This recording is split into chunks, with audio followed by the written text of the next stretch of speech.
bago po ang lahat, nais naming ipabatid ang pagpanaw ng batikang direktor na si Francis Posadas Jr. o mas kilala bilang Direk June Posadas. Si Direk June ay nakilala sa kanyang mga pelikulang aksyon at adult films noong 80s at 90s. Ang pagpanaw ni Direk June sa edad na 76 ay kinumpirma yan ng kanyang anak na si Susan Kelly Orculo Posadas. Kami po sa Marisol Academy at pamunuan ng DWAR Abante ay nakikiramay sa naiwang pamilya ni Direk June.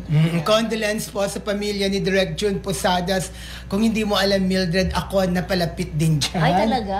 Kasi si Aya Midel, nung panahon ng sexy movies, yes, maraming ginawang pelikula si Aya Midel bilang nagpi-PR kay Aya Midel, di ba? Siyempre, nagiging close ko, lalo na pag-shooting. Alam mo, napaka-cool na director niya, napaka-bait, at saka masasabi talagang veterano kasi naidirect na niya ang ating action superstar, si Rudy Fernandez, okay, di ba?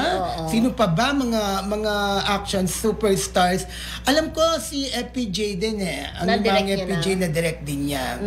So muli nakikiramay po ang Marisol Academy sa naiwang pamilya ni Direk June Posadas. Yeah.